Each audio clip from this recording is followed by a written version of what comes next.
All right, Matt, thank you for joining today. Absolutely, my pleasure. Thanks for having me. I'm excited to have you here. So I've known you for five years now? Yeah, I know. They were asking me earlier. I think it's like 4 or 5 years. Yeah, maybe 6. I don't even know. Yeah, it's funny how time goes so fast. Absolutely. So Matt is a realtor, and now a real estate investor. Lucky to be around him for the last 5 years, so a lot about a growth. But tell everybody a little bit about your story. Absolutely. So again, my name is Mattcuriale. So I own a team called the Ignite Group here at Remax First. So I've been in real estate for about 7 years now. Been with you for probably 5 of those 7 years. And we've helped clients sell over $115 million in business in that period. And we specialize with clients that are looking to be, that first-time home buyer, obviously someone looking to upsize or downsize, but we really like to have that niche market with the investor market. People looking to, build a portfolio, liquidate portfolio, or do that fix and flip. Nice. What really drew you to working with the investors? So before I was in real estate, my background was in hospitality. I worked with Marriott and Hilton, and I just love that business concept because I was in sales there, and that was my segment when I was working with them.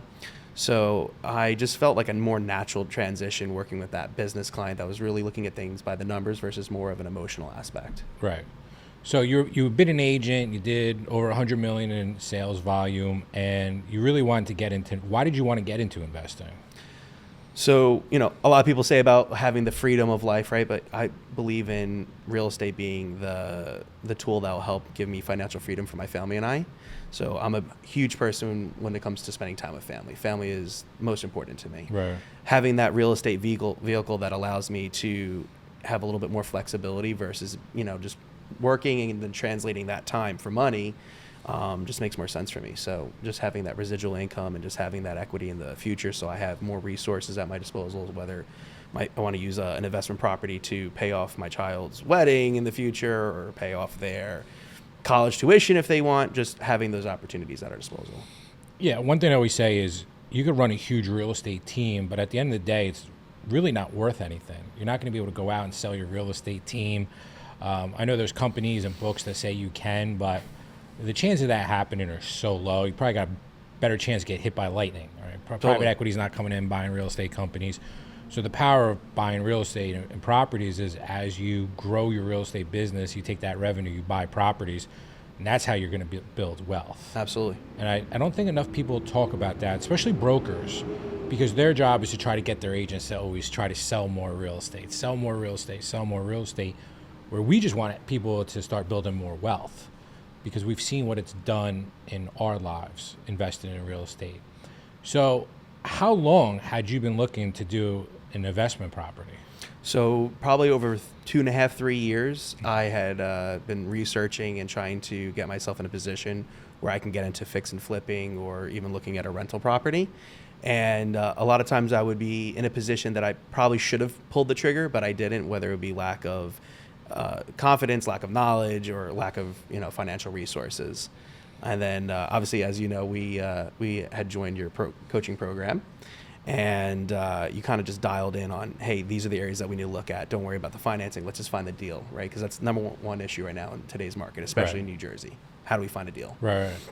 So once we were able to find the deal, we were able to put the deal together. So yeah, it went from 2.5 years, 3 years of really searching to, okay, now we can pull the trigger 2 months later.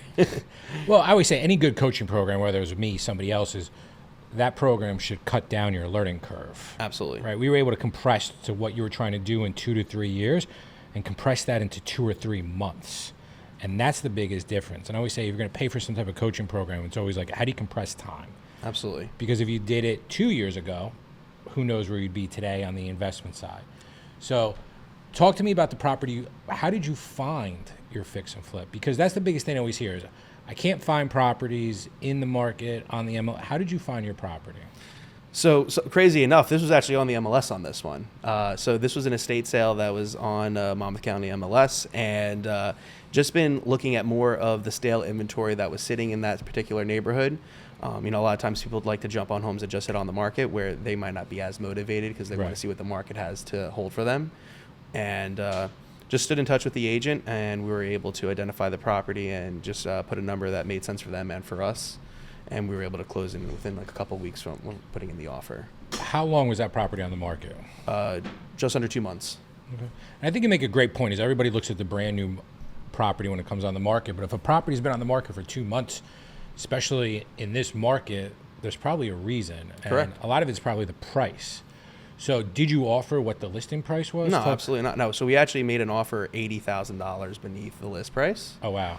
And they countered us $1,000 more than what my initial offer was. No, that's it? Yeah. That's awesome. Yeah. So we were able just to, first and foremost, like as an agent, whether I'm representing a client or I'm representing myself, I always like to find out as much information as I can, right? So when I was speaking to the listing agent, I was really just trying to dial in and find out what's happening with these sellers. Besides it being an estate, are there multiple executors or executors on the deal, right? Is there multiple family members here? Are they in state? Are they out of state?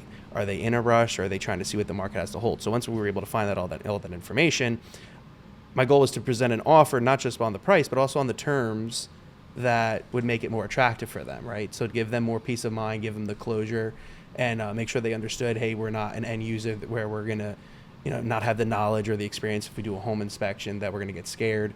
We know what we're getting ourselves into. We're gonna get this to the finish line, Right. and you can move on with your lives. And also it was at the end of the year, so they didn't want to go into a new year with having, continuing to have the property. Right. Also continue to have a vacant property with, Yeah. especially how cold this winter was. Yeah, especially with this past winter, right? Yeah. This snow has been ridiculous. Every weekend we get another, couple inches of snow. Well, that's great. So I remember you talking to me about the property. I said to you, don't worry what it's listed for. Just offer a price you're comfortable at. 100%. And the worst thing you could do is say no. Absolutely. You miss 100% of the shots you don't take, right? So looking at that property, we presented the number, and sometimes people get scared, like, oh my God, I know they're not going to get that offer accepted. Well, Right. You just, rejected yourself. So you're setting yourself up for failure, right? At least give it a go. Like you said, worst case scenario, they're going to say no to you.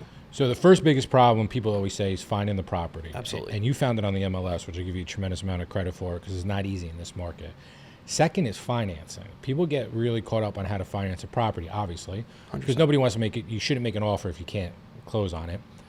How did you finance this property? So we used hard money on this. Okay. And honestly, until doing this transaction, did not realize how easy hard money was, and honestly, how little capital we actually needed to actually get the deal closed. When you look Right. at the purchase price, renovation costs, holding costs, versus how much money you actually have to lay out, it's really pennies on the dollar.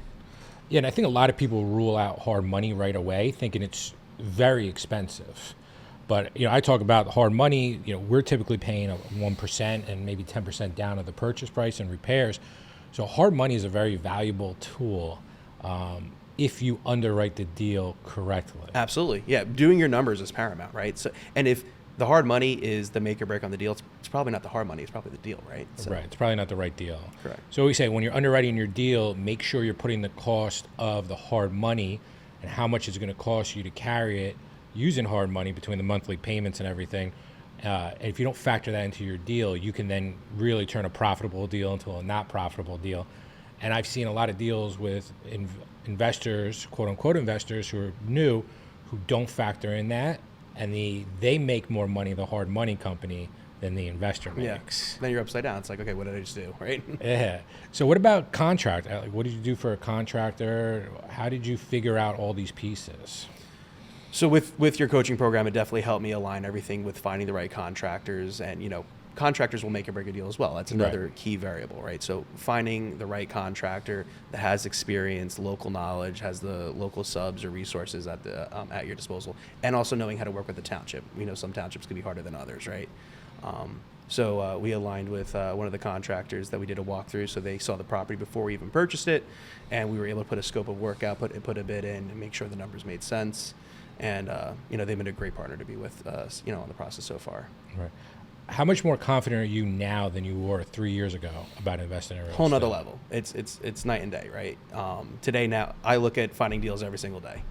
Even when I'm going on as an agent, going onto a property as a potentially listing agent, I also present that as an option to the seller, because at the end of the day, our job as real estate professionals is to provide the best solution for them. Right. And not everyone has the ability to go into a situation and say, hey, if speed and peace of mind is the top priority for you, we have this alternative. We don't have to go into the market. I can present an offer to you right now that's cash or hard money. That might make more sense versus, you going, putting the home on the market and disturbing quality of life because you have showings, appointments, inspections, and appraisals. We can cut most of that out for you. Right. It's good to give people options. Absolutely. You see it in marketing all the time. You see the 3 different packages, the bronze, Exactly. silver, gold, which package is best for you. And I think with real estate, sellers' number one priority is not always top dollar. Absolutely. And I use myself as an example. When I sold the house I was living in, I was doing a big renovation on another house, and I sold my house off market. And I know I took a little bit less than if I put it on the market, but for me, it was the trade-off of being secure that I knew I had time to finish the construction on my new house before I moved, especially with having 2 little kids. Yeah. You know, if it was just my wife and I, it'd be a different story. But anyone who has kids, you know, like you want to make sure they're set and their world's not uprooted. That's a big transition for them to begin with, right? So 100%. So I took a little bit less money for other conveniences. yeah, it was the bigger picture. So it was the bigger picture, and I don't regret it, and I would do it again. So people are surprised to hear that because I'm an investor. They think that I'm always going to go for the top dollar, but sometimes it's about the situation and where you are in your life at that moment. Absolutely. So now that you got this first one going, construction, what do you want to do afterwards? So, like I said, I'm looking for another deal right now. Every single day, if I can find a deal, we're going to make an offer. As long as the numbers make sense, you know, we're trying to find our next project right away. And we're also looking to find, more rental properties as well to have that, monthly positive cash flow. How many offers have you made on properties for potential flips before you got one accepted? So before going into Just in general, yeah. How many so offers did you make? Less than 10. Less than 10. Less than 10. So, and that was another like learning curve that I had learned in the program, right? It's like, hey, you need to put more offers in. Right. Putting in 10 offers is nothing. You might as well had 0. It Right. should be at 100 offers. Right. It's not going to kill you. Well, it's like any other thing. You can't score a goal in hockey if you don't take a shot. Exactly. You know, and sometimes it's going to go in, and sometimes you're going to wildly miss. Yeah. But it's better to take a shot and miss than to do nothing at all. Absolutely. Absolutely. And that was, again, having the confidence going into the coaching program with you as well. I was not looking for that, hey, step 1 is this, step 2 is that. I was not looking I didn't go to college, right? So university and typical standard education was not my forte, never has been. Right. I like to be thrown into the trenches and see, okay, how can we, fix this, right? I'd rather be on the deep end than, be in shallow water. Yeah, 100%. And I've had a lot of other people reach out to coach that I've said no to because, number one, you got to be an action taker. There's no magic pill to how to do this. But one thing I just show people is I want to give you the confidence, the know-how, and the capability to close on a property. I mean, we've had other students where we've sourced the property for them. And we've had others where we've done the financing for them or whatever else. We just try to help people connect the dots. And the biggest thing I see is if someone's not an action taker, or they're always going to question it, they're not going to make the offers, they're not going to do don't pay me to help you because I can't help you if you're not going to do it. Absolutely. And that to me is so crucial. Like you got to stop getting ready to get ready. Take actions. Stop being scared of your shadow. Make an offer. If they say no, okay, fuck it. Move on to the next one. And too many people just get too nervous about all that stuff. It's funny you say that, right? Overanalysis is paralysis, right? Right. I'm 100% for you doing your due diligence, but you got to be a risk taker. You got to have a little confidence, a little cojones, and say, okay, I'm going to do this. Worst case scenario, like you said, they're going to say no to you. It's not like, oh my God, I just submitted an offer. I don't know what to do. Right. And you're going to make mistakes. Totally. That's okay. And it's a learning experience. And you got to make a mistake. You got to learn from it. And then you got to make sure it doesn't happen again. Okay. Shit, I still know I make a ton of mistakes all the time. It's just part of life. And it's the only way we really learn, right? Yeah, and hopefully they're not so big that you can't come back from it. But naturally being a risk taker, and I know you're naturally a risk taker, is once you do it, and I say this to you, and I said it to a lot during the coaching program, is this is here to give you the confidence to go do it. Absolutely. And help connect the pieces. So if you're an agent listening to this, or if an agent's listening to this and they're thinking, well, what would you tell them if they want to get into investing? If they want to get into investing, just do it. Just stop talking about doing it and go to a house, go make an offer, just get some experience under your belt, get wet, make that first offer. Right. And I would always say too is surround yourself with who you want to be. Yeah, absolutely. So if Finding you want a to, mentor. right, if you want to invest in real estate, be around people who are investing in real estate. Absolutely. If you want to buy rentals, be around people buying rentals. Same thing with flips. Go to these networking events. Go get yourself out there. Yep. And start learning. Yeah, but again, learning up to a point where you don't freeze and say, oh my God, what's the next thing I need to learn? Well, right. How about you go make that offer? Just pull the trigger, Yeah, you don't want to just overanalyze stuff, 100%. and you don't want to get into. So how's it been balancing your, you do a lot of real estate business, and one thing I always worry about with people in investing is sometimes it takes away from their main business. How has it been balancing both? So it's been interesting, but having good systems in place have been very helpful for us. So I just will allocate a minimum of 30 minutes every day. So I'm not spending hours day in and day out on looking at investment properties because, like you said, my foundation business is real estate serving clients. So I allocate 30, 45 minutes each day going into it.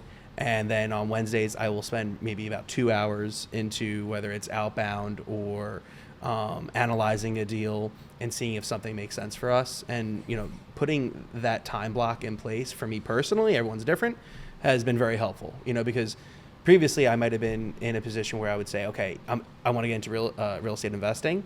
All I'm doing every single day is real estate investing. And then that's when my real estate business might take a hit. And now, you're kind of in a loss. Also, how about your time managing the fix and flip? Because fix and flipping takes time. Absolutely does. Yep. It's not a passive income. Even buying rentals and fixing them up is not passive. How has it been managing your time between the two?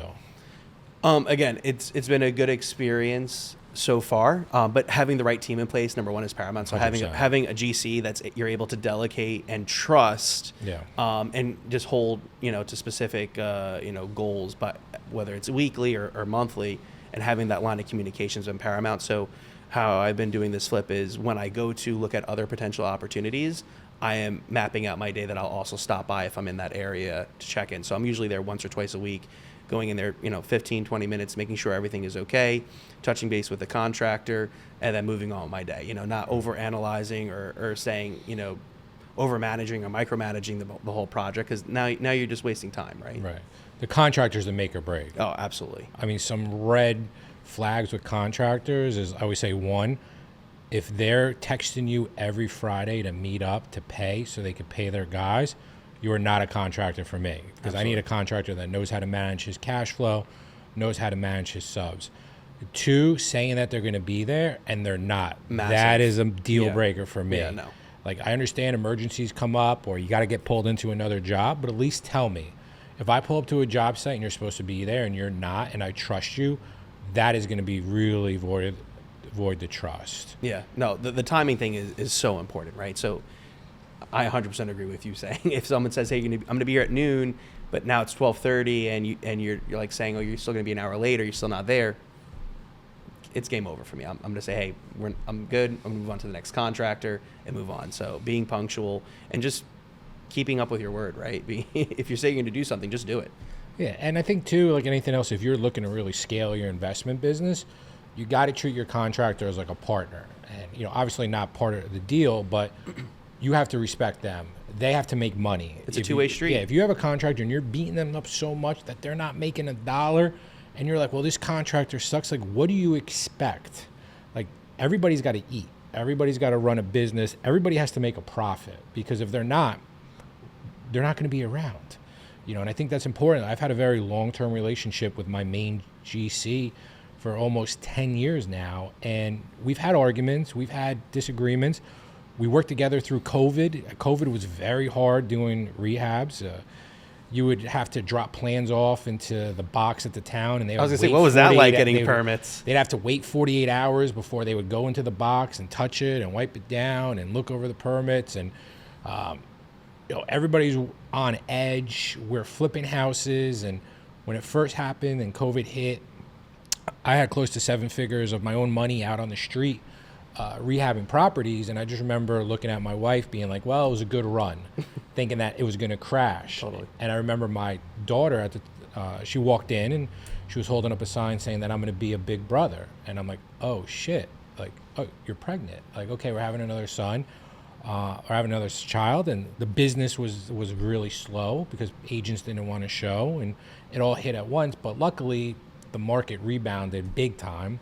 So a lot of those fix and flips that we were thinking maybe we make $50,000, we ended up making $150,000, $200,000. It was ridiculous. It was a crazy market. But doing the rehabs during that time was really difficult. It was difficult getting capital for financing stuff, and it was really tough just to deal with the towns. Some aspects it was good because we could do some inspections over FaceTime, which made things a little bit easier. But it was just a crazy time. Everybody was on edge. It's a time I'm never going to forget. Oh, absolutely. I mean, I remember like right after they started allowing us to start showing properties again, right? Like after that 2-week or 3-week period, I remember it was like probably beginning of April. It was the most awkward thing of showing because some homeowners wouldn't allow multiple people in simultaneously. So you would go in one at a time with one of your client, and then you would bring them outside, bring back the other client.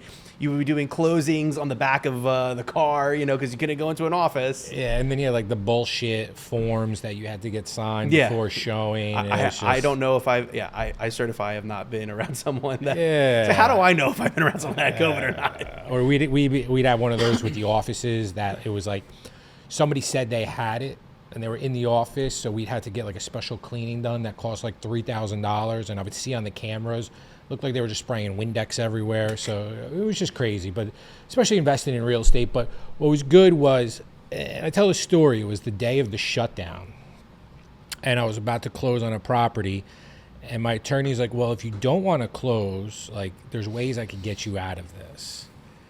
And I was like, well, kind of already committed to doing it. I think I got a price reduction of like $10,000, but I closed on the day of the shutdown. When everybody was running scared, I closed. And it ended up making the project a lot more profitable. But it was a tough decision. And I didn't close using hard money. I closed using my own money. And at that time, people were like, you want to keep your money because who knows what's going to happen with the economy. Totally. So I decided to close because I said, what's worst case scenario is I lose some money on this. Best case scenario is I make some money and I still keep a reputation as somebody who's going to close as promised. So I remember my attorney telling me, she was like, you got cojones. I said, I guess I do because I'm closing. And we closed, and it ended up being a really good project, but just pure luck. Yeah. But that's why when I could teach people on how to do projects and stuff, I mean, I've done them. There's so many people out there teaching nonsense out there or who've never really flipped a property. I love the coaches, regardless of what industry it is. They're coaching on a business, and it's like when you ask them, hey, so what experience do you have in this? Oh, no, like I was in it for one year, but I'm a great coach. It's like, okay, well, I'm not looking for you to tell me steps 1 through 3. I'm looking for you to assist me, like you said, shorten the time gap of all the experience and years of knowledge that you had from all the mistakes that you made, so we could try to mitigate or try to prevent some of those hurdles because that they might be coming up, right? And investing in real estate can be very profitable, but you can also lose money doing it. When you do a certain amount of flips, there's not whether or not you're going to lose money. It's just like whether you are and how much is going to happen. We've had projects where we thought we were going to do good, and we get out kind of even. But when you're doing anything at scale, that's going to happen when you do a lot of anything. So people always see the good side. I always talk about it like this. It's like, whenever I talk to somebody in Atlantic City about where someone's like, oh, I was just out in Vegas or Atlantic City gambling, they'll always tell you their wins. Oh, I won 5, I won 10, I won $50,000.